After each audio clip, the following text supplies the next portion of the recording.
What's up? Welcome back to the channel, Detroit Poker. In this video, we're going to talk about another simple concept. It's kind of similar to the last video I made. Basically, if you get into a situation you don't know what to do, you can ask yourself this question. Am I betting for value or am I betting as a bluff? My name is Brian and I am a poker player. I'm an author and I do poker coaching as well. In this video, we have an example of a hand from a student of mine, and we're going to go over this hand. The first time around, we're just going to present the hand history and just let you see what happened. And then second time around, I'm just going to kind of give some thoughts on it. So let's just jump right into it.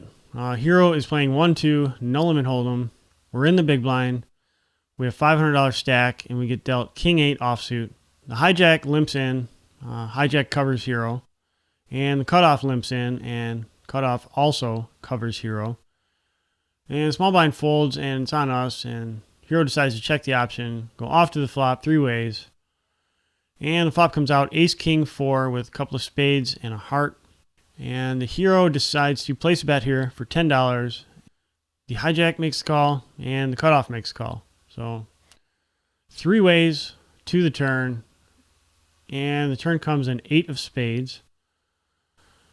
So we improve to kings up, but it does bring front door flush home. So we decide to place another bet for $30 this time. And the hijack decides to fold, but the cutoff hesitates just a few seconds and he decides to make the call. So heads up to the river with the cutoff who covers Hero. And the river is a deuce of diamonds. So pretty much a brick as far as I'm concerned. There's approximately $100 in the pot, and Hero decides to bet 50, so about half pot. Cutoff hesitates, does a little bit of chip dancing, and he announces all in. And this all in is for approximately $410 effective, so this is quite a bet. If you have any thoughts and you're compelled to share them, obviously put them in the comments below. I'd like to hear from you. And let's just circle back around and start this hand all over, and I'm going to give kind of like my input and how the concept of this video is going to apply to this situation. So, all right, so first of all, I think it's pretty standard to check our option here when we're blinded into a hand that's this bad. Everything's standard there. We go off to the flop, and it's Ace King 4, with a couple of spades and a heart. I do not like this decision to place a bet. I'm going to tell you the reason why, but first of all, the first thing you should be asking yourself, you're the hero here. For what it's worth, I see bets like this at 1-2 all the time because I'll see the showdown. It just doesn't make any sense why anyone would bet here, but just ask yourself before you do something like this, am I betting for value or am I betting as a bluff? And how can we apply that to this very situation? Okay, so if we place a bet for $10 here, what are we getting value from that we're beating? And conversely, like what's calling us that's beating us? So I think it's fair to say that we'll probably get calls from flush draws if they have them, right? And we are beating a flush draw, but we're also out of position, and if the flush card comes on the turn, it's going to be tough to navigate, and we can't control the size of the pot, so we shouldn't be building the pot in this situation. And also, like, what would call us that would beat us if we're betting for a value? Better King X hands would probably call at least once. Ace X hands are definitely calling. So I don't think this is a good place to bet, and because it's just too thin. We're not really going to get a lot of value out of this decision, I don't think.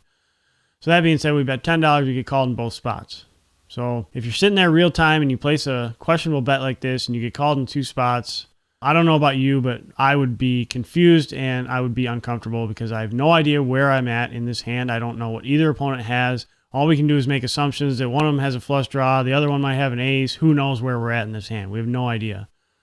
But we're bloating the pot. So anyway, let's move on to the turn. 3 ways of the turn, and we hit 2 pair, kings up, but the front door flush comes home.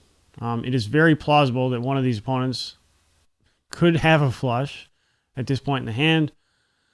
Once again, I do not like betting here, and we're betting almost full pot. Ask yourself once again, am I betting for a bluff or am I betting for value? If we're betting for value, what worse hands are going to call?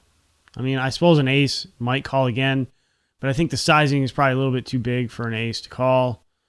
The front door flush is pretty obvious to anyone that's sitting on the table and paying attention and involved in this hand. And I think it makes a lot of people nervous. And quite honestly, this bet sizing, you might just get an ace to fold because they don't want to call and you just show them a flush. So I don't like the sizing. I mean, I can see merit to betting, but I kind of prefer just checking and trying to pot control.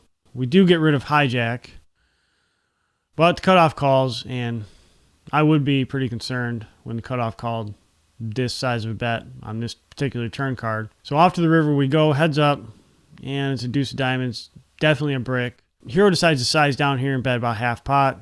I mean, I don't want to go down this as played rabbit hole because I think we've made incorrect decision at every turn in this hand. Like every spot that we made a decision, I think was an incorrect one. And we're in like this alternate reality that like we shouldn't be here. The pot shouldn't be this big with this particular hand, but it is. So as played, I probably would prefer a check and potentially call depending on what the villain does. At least we give them an opportunity to like value on themselves with like ace X. You know, what if he has like an ace X with a spade? Like, what if he has ace 10 offsuit and the 10 of spades or something? Like, maybe we could get this guy to put a bet in and check call him. But, you know, at the same time, if he has a flush, he's probably going to hit us with a pretty big bet and we can make a decision. But I think I like checking better than betting because this particular board, we're betting 3 times. We're betting flop, turn, and river, and I just think it's a little optimistic to expect a worse hand to call 3 bets. Hero does get punished and cutoff jams for $410. And I honestly don't have the results to this hand. I don't know what the hero did, but I would fold here. This is a pretty good hand that we can learn from. So I've given you my thoughts on the hand, but I would also like to hear your thoughts. If we were asking ourselves this question, are we betting for value or betting as a bluff? I think we would definitely have checked the flop. Depending on what happened, like, do we check call? Like, what if it just checks through? Can we bet the turn? Yeah, probably. Like, there's multiple different ways we could have played this hand, but I think we definitely could have done better. So don't forget to check out my book. It's called The Poker Mind, and it's available on Amazon. I'll put a link in the description below. I have lots of other content geared toward 1-2 and 1-3 players. Like I have a crash course on how to beat 1-2 and 1-3. I have a lot of vlog episodes with hand histories in them. Smash flops, stack everyone, print money, win all the money on your table, wipe the whole table out. That'd be pretty cool. Catch you on the flip side.